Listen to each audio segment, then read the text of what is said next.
బందూకులు బందులతో కొత్త చరిత్రకు ఊపిరిపోస్తున్నామా?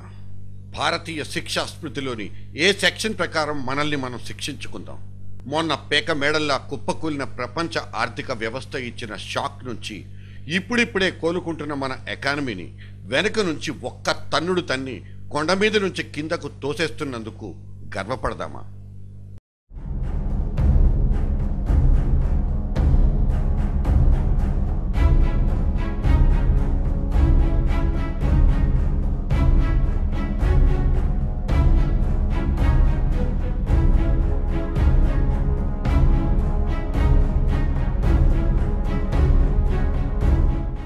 ఎక్కడో ఢిల్లీలో కూర్చున్న పెద్దమ్మ దిగొస్తుందంటూ మన కాళ్ళు మనమే నరికేసుకునే అద్భుతమైన వ్యూహం పేరే సకల జనుల సమ్మె.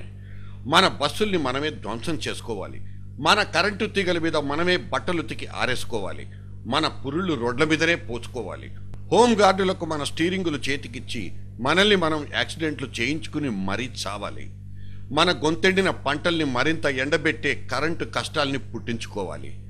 ఇదా మన సమ్మెకర్తల వ్యూహం? ఇలా చేస్తేనే దెబ్బకు దెయ్యం దిగొస్తుందని మన వ్యూహకర్తల నమ్మకం కాబోలు. 12 రోజుల్లో 4 కోట్ల తెలంగాణ ప్రజలకు ఎన్నెన్ని చుక్కలు చూపించారో లెక్కేసి చెప్పమనండి చూద్దాం. అతి సర్వత్రా వర్జయత్ అంటూ మన పెద్దోడు చెప్పిన నీతి సూత్రాన్ని ఒక్కసారైనా వీళ్ళు గుర్తుపెట్టుకునుంటే పరిస్థితి ఇక్కడ దాకా వచ్చుండేదే కాదు. ఇవాళ అన్నీ బంద్ పెట్టి రేపటి బతుకుల బందోబస్తు కోసం పాటుపడమంటే అది ఏ తరహా న్యాయం? బంద్ పెట్టుకోదగినవన్నీ బంద్ పెట్టేసుకుంటూనే ఉంటుంది తెలంగాణ ప్రజ. కానీ బంద్ పెట్టుకోలేని కొన్ని జీవితావసరాల సంగతిని ఎవరు తెలుస్తారు? ఇదిగో ఇక్కడ దీనంగా కనిపిస్తున్న ఒక తలసేమియా రోగస్తురాలి ప్రాణం మీద ఒక బందూకు వేలాడుతోంది. క్రమం తప్పకుండా శరీరంలో రక్త మార్పిడి జరగకపోతే ఈ 6 ఏళ్ల అమాయక ప్రాణి రేపటి రోజు బతికుండే ఛాన్సే లేదు. స్తంభించిన భాగ్యనగరం ఈ అభాగ్యురాలి మొర ఆలకించకపోతే, కొత్త రక్తం ఎక్కే దారి లేక ఆ ప్రాణం ఆగిపోతే సదరు పాపానికి పేటెంట్ ఎవరిది? హైటెక్ సిటీకి దారి తీసే అన్ని దారుల్ని మూసేయాలన్నది సమ్మెకర్తల తాజా వ్యూహం. బస్సు లేకపోయినా బళ్ళు కట్టుకుని ఆఫీస్కి వెళ్లే సాఫ్ట్వేర్ జనం కూడా ఇక్కడ దొరికిపోక తప్పలేదు. ఇప్పటికే పీచేబూడ్ అనేస్తున్న ఐటీ సంస్థలు ఈ సమ్మెల తరచుదనాన్ని చూసి తలుపులు దడేల్న మూసేసుకుంటున్నాయి. హైదరాబాద్ ఏదో లబ్ధినిస్తుందన్న ఆశావాదంతో గల్ఫ్ నుంచి తిరిగొచ్చిన 1,00,000 మంది మన మనుషులు బావురుమంటుంటే ఆ ద్రోహానికి బాధ్యులెవరు? లండన్, న్యూయార్కుల్లో స్లంపు దెబ్బ చాచి కొడుతుంటే అక్కడి సాఫ్ట్వేర్లు కూడా ఇక్కడికే వచ్చి వాలిపోతున్నాయి. ఇక్కడేదో అద్భుతమైన అభివృద్ధి కనిపిస్తుందని, ఆ అభివృద్ధిని ఆరింతలు చేద్దామని ఓవర్సీస్ సుఖాల్ని త్యాగం చేసి వచ్చే వాళ్లకు ఈ నిర్మానుష్యపు నిర్వేదం ఏం బదిలిస్తుంది? ఇవాల్టి నుంచి 2 రోజుల పారిశ్రామిక బంద్ షురూ అయింది. పబ్లిక్ సెక్టార్ యూనిట్లలో పనిచేసే 10 లక్షల మంది కార్మికులు పనిని పక్కకు పెట్టేశారు. గవర్నమెంట్కి వచ్చే 200 కోట్ల రెవెన్యూకు ఇక్కడే చెక్ పడిపోయింది. ఫిబ్రవరి 14 నుంచి మార్చి 4 వరకు మొన్న 20 రోజుల పాటు 2,85,000 మంది ప్రభుత్వ సిబ్బంది సహాయ నిరాకరణ జరిపినందుకు ఖజానాకు అక్షరాల 8,000 కోట్ల మేర రంధ్రం ఏర్పడింది. ఇది ఫ్లాష్ బ్యాక్. సింగరేణి తెలంగాణకు దేవుడిచ్చిన బహుమతి అని మురిసిపోయిన కేసీఆర్ లాంటి తెలంగాణ అభివృద్ధి కాముకులు ఇప్పుడు ఆ సింగరేణి సిరినే పనిగట్టుకుని కొండెక్కిస్తోంది నిజం కాదా?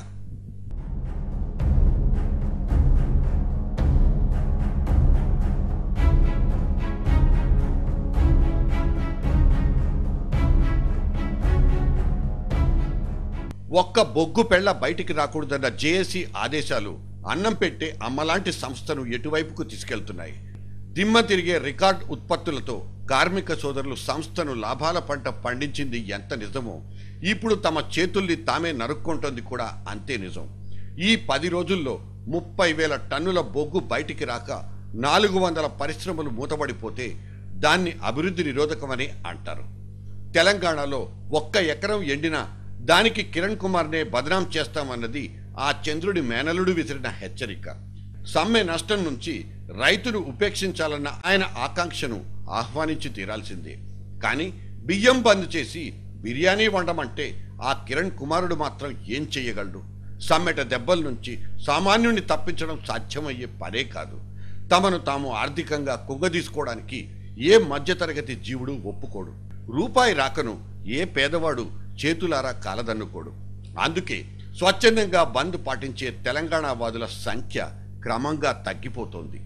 ఈ సంగతైనా పైన కూర్చున్న సమ్మెకర్తల చెవిలో పడిందా? ప్రాణ సమానమైన జై తెలంగాణ నినాదాన్ని వదులుకోలేక కుటుంబమంతా కడుపు మార్చుకుంటుంటే చూస్తూ ఉండలేక ఎన్ని బడుగు జీవితాలు సతమతమవుతున్నాయన్న లెక్క కూడా సమ్మెకర్తల దగ్గర లేనే లేదు. బడా చౌరస్తాల్లో బుద్ధిగా బంద్ పాటించే ఆటో వాలాలు వీధి చివరిలో చిన్న చిన్న సవారీల కోసం జనం వెంట పడే దృశ్యాలు సమ్మె కంటే భారమైనవి. డిపోల్లో మూలపడిన ఒక డొక్కు ఆర్టీసీ బస్సునెక్కి స్టీరింగు చేతపట్టుకుని భయంగా బండి నడుపుతున్న కాంట్రాక్ట్ డ్రైవర్ మొహంలో భీతికి విజయవంతం అవుతున్న సకల జనుల సమ్మెకు పొంతన ఎక్కడైనా ఉందా?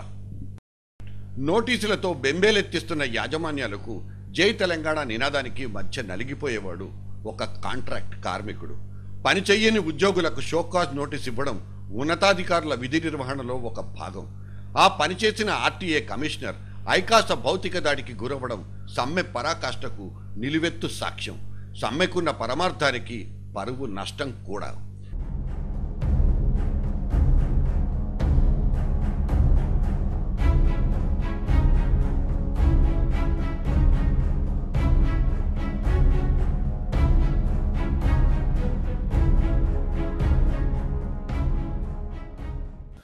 కాకీల గొడుగు కింద జరిగిన గ్రూప్ 1 పరీక్ష విజయవంతమైంది.